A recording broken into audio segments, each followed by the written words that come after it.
तो अब तक हमने पढ़ा चतुर्थी विभक्ति एक वचन, द्विवचन और बहुवचन तक की राम शब्द अकारांत पुल्लिंग अजंत प्रकरण के अंतर्गत आने वाले सिद्धियों के विषय में आज हम बात करेंगे पंचमी विभक्ति एक वचन,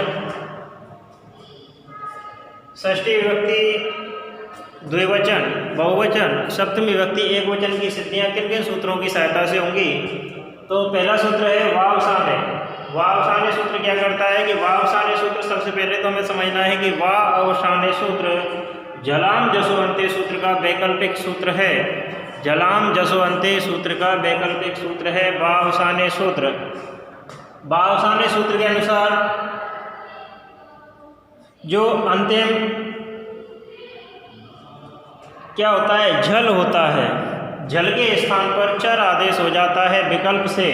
और जलाम जसवंते सूत्र क्या करता है कि जलाम जसवंते सूत्र जल के स्थान पर जस आदेश करता है, अर्थात जल प्रत्याहार के वर्णों के स्थान पर जस प्रत्याहार के वर्ण आदेश हो जाते हैं वह किससे, जलाम जसवंते सूत्र से। किंतु वावसाने सूत्र विकल्प से जल प्रत्याहार के स्थान पर चर प्रत्याहार आदेश करता है। तो कहने का तात्पर्य है कि अवसान में, अवसान से तात्पर्य है समाप्ति, जैसा कि नाम से पता चल रहा है वा माने अथवा, विकल्प से अवसान, अवसान में। तो अवसान में विकल्प से क्या होगा, तो इस सूत्र के लिए हम लिखेंगे कि अवसान में जल प्रत्याहार को चर प्रत्याहार विकल्प से हो जाता है, अर्थात यह सूत्र जलाम जसवंते का वैकल्पिक सूत्र है। जलाम जसवंते सूत्र पदांत जल के स्थान पर, पदांत का अर्थ है पद के अंत में आए हुए जल प्रत्याहार के वर्णों के स्थान पर जस प्रत्याहार आदेश करता है। किंतु यह सूत्र अवसान यानी कि पद के अंत में होने पर जल के स्थान पर चर आदेश करता है। जैसे राम प्लस आ प्लस दा, यह स्थिति जब हमारे पास आएगी तब हमें इस दा को ता में बदलना है, अर्थात दकार के स्थान पर तकार किस सूत्र से होगा, वावसाने सूत्र से होगा। पंचमी विभक्ति एक वचन में रामात इसी प्रकार से आएगा। तो हमें इस सूत्र में दो बातें ध्यान रखनी है। अवसान, अवसान से तात्पर्य है समाप्ति, अंत में, पहली बात। दूसरी बात है कि जलाम जसवंते का वैकल्पिक सूत्र कौन सा है, तो वावसाने सूत्र जलाम जसवंते का वैकल्पिक सूत्र है। ठीक है, अगला सूत्र है ओसीच। तो देखो पंचमी विभक्ति एक वचन में यह सूत्र प्रयुक्त होगा। ठीक है, पंचमी विभक्ति द्विवचन और बहुवचन, चतुर्थी विभक्ति द्विवचन और बहुवचन की तरह सिद्ध किए जाएंगे। अगला है ओसीच सूत्र। ओसीच सूत्र क्या करेगा कि ओस परे विद्यमान होने पर, ओस क्या है, सुख प्रत्याहार का एक प्रत्यय है जो कि षष्ठी विभक्ति और सप्तमी विभक्ति के द्विवचन में होता है। ओस क्या है, ओसीच, ओस से तात्पर्य है ओस, ओस प्रत्यय। ओस प्रत्याहार कहाँ प्रयुक्त होता है, सुख प्रत्याहार के अंतर्गत षष्ठी और सप्तमी विभक्ति के द्विवचन में काम आता है ओस। ठीक है, तो ओस परे विद्यमान होने पर, अर्थात जब अकारांत पद के बाद ओस प्रति विद्यमान है तब उस अकार के स्थान पर एकार आदेश हो जाता है। यह सूत्र षष्ठी और सप्तमी विभक्ति द्विवचन की विवक्षा में ही प्रभावी होगा। कहने का तात्पर्य है कि जब षष्ठी और सप्तमी द्विवचन का ओस प्रत्यय हो, किसके बाद, राम, अकारांत के बाद, राम के बाद हो, सर्व के बाद हो, ज्ञान के बाद हो, अर्थात अकारांत पद होना चाहिए ओस से पहले, तब इस अकार को एकार में बदल देगा ओसीच सूत्र। ठीक है, जैसे राम प्लस ओस, इस स्थिति में राम में प्लस ओस, ओसीच सूत्र से अकार के स्थान पर एकार आदेश हो जाता है। आगे चलते हैं हम, सूत्र है नामी। नामी सूत्र कब प्रयुक्त होगा, नामी सूत्र जब प्रयुक्त होगा जब षष्ठी विभक्ति का बहुवचन हमारे पास होगा, रामाणाम, सर्वाणाम, ज्ञानानाम, ऐसे स्थिति में। ठीक है, तो रामाणाम, उस स्थिति में नामी सूत्र, नाम शब्द हमारे पास होगा, राम शब्द के बाद में नाम होगा, यानी अकारांत अदंत अंग के पश्चात नाम शब्द होगा। तो नाम होने पर हम क्या करेंगे, उस ह्रस्व आकार को दीर्घ आकार में परिवर्तित करेंगे नामी सूत्र से। तो नामी सूत्र अजंत अंग से परे नाम हो तो दीर्घ आदेश हो जाता है, अर्थात यदि नाम से पूर्व अकारांत है, नाम से पूर्व अकारांत है, आ है अंत में, ठीक है, नाम से पूर्व अकारांत हो तो अकारांत के स्थान पर आकारांत हो जाता है, जैसे राम प्लस नाम। तो इस स्थिति में रामा प्लस नाम नामी सूत्र से अकार को आकार आदेश हो जाता है। इससे पहले एक सूत्र लिखा जाएगा हिरस्य नद्दापो नुट। हिरस्य नद्दापो नुट सूत्र से क्या होता है, नुट का आगम होता है।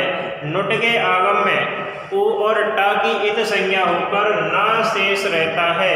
तो अगला सूत्र हम पढ़ते हैं हिरस्य नद्यापो नुट। हिरस्व नद्यापो नुट, हिरस्व नद्यापो नुट से तात्पर्य है हिरस्व, हिरस्व से तात्पर्य है स्वरवर्ण। हिरस्व से तात्पर्य क्या होता है, हिरस्व यानी कि हिरस्व स्वरवर्ण, ठीक है। नद्यंत, नद्यंत, नद्यंत से तात्पर्य है ईकारांत, नद्यंत से तात्पर्य है ईकारांत यानी जिनके अंत में ईकार हो। हिरस्व से तात्पर्य है जिनके अंत में हिरस्व स्वर हो, क्या हो, हिरस्व स्वर। और आवंत, आवंत से तात्पर्य है आ यानी आकारांत हो, आकारांत अर्थात दीर्घ आ अंत में हो। तो ऐसे पद बाद में होने पर, पश्चात होने पर, यानी ऐसे पदों के पश्चात में होने पर आम, आम प्रत्यय जब होगा ऐसे शब्दों के बाद में, तब नुट का आगम होगा। कहने का तात्पर्य है जब हिरस्व किसी पद के अंत में हो, हिरस्व स्वर, ठीक है। नद्यंत से तात्पर्य है ईकारांत शब्द, जैसे नदी है ना, तो ईकारांत शब्द अंत में हो अथवा आकारांत शब्द अंत में हो और उसके बाद में आम प्रत्यय अर्थात षष्ठी विभक्ति बहुवचन का आम प्रत्यय हो, तब उस शब्द और प्रत्यय के बीच में नुट का आगम हो जाता है। अर्थात ह्रस्वांत, नद्यंत और आवंत के पश्चात नुट का आगम हो जाता है। यह सूत्र केवल षष्ठी विभक्ति बहुवचन की विवक्षा में प्रभावी होगा, अर्थात षष्ठी विभक्ति बहुवचन होने पर ही इस सूत्र का प्रयोग होगा, ठीक है। तो षष्ठी विभक्ति बहुवचन की विवक्षा में इस सूत्र से नुट का आगम होता है। देखो नुट, नुट में से उ और ट, उकार और टकार इत संज्ञक होते हैं। उकार और टकार क्या होते हैं, इत संज्ञक होते हैं। उकार और टकार इत संज्ञक है, केवल नकार शेष रहेगा, केवल नकार शेष रहेगा, ठीक है। जैसे राम प्लस आम षष्ठी विभक्ति बहुवचन का है, इस स्थिति में राम पद के पश्चात नुट का आगम हो जाएगा। तो अब तीन बातें तुम्हें समझनी है कि हिरस्व, हिरस्व स्वर जिनके अंत में हो, जैसे हम कहते हैं छोटा आ, छोटी ई, छोटा ओ रे, ठीक है। नद्यंत, नद्यंत नद से तात्पर्य है ईकारांत शब्द, ठीक है। और आप से तात्पर्य है आकारांत शब्द, ठीक है। पश्चात होने पर क्या होता है, नुट का आगम हो जाता है। ये तो रही बात षष्ठी विभक्ति बहुवचन, ठीक है। अब हमें सिद्ध करना है रामात पंचमी विभक्ति एक वचन, ठीक है। तो पंचमी विभक्ति एक वचन को किस प्रकार से सिद्ध किया जाएगा, तो जैसे मैं कहता हूँ कि रामात या रामात दोनों ही सही हैं। हमें लिखना है राम शब्द अकारांत पुल्लिंग पंचमी विभक्ति एक वचन। तो राम प्रातिपदिक संज्ञा है, अर्थवत धातु प्रत्यय प्रातिपदिकम और कृतद्वय समासाश्च सूत्र से प्रातिपदिक संज्ञा हो जाती है।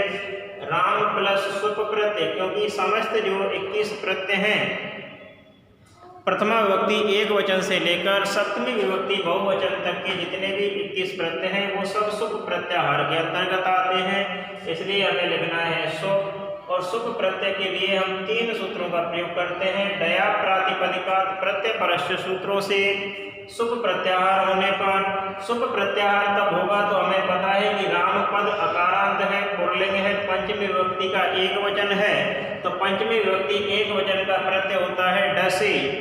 ठीक है, तो डसी प्रत्यय लाने के लिए सुअ जस का प्रयोग करेंगे हम, जिससे पंचमी विभक्ति होगी। सुप है, सुपह से सुप प्रत्ययों में से कौन सा होगा वो लिखा जाएगा। द्वैकयो द्विवचन एक वचने, इससे द्विवचन और एक वचन के प्रत्यय होते हैं, अर्थात सुअ अमोट सस सुपह तथा द्वैकयो द्विवचने एक वचने सूत्रों की सहायता से पंचमी विभक्ति एक वचन का डसी प्रत्यय होने पर, जब पंचमी विभक्ति एक वचन का डसी प्रत्यय होगा तो हमने पहले एक सूत्र पढ़ा था पिछले अध्यायों में, टा डसी डस सामिनात्सया, यानी टा डसी डसामिनात्सया। इस सूत्र से क्या होता है, डसी के स्थान पर आत होता है, डसी के स्थान पर आत होता है।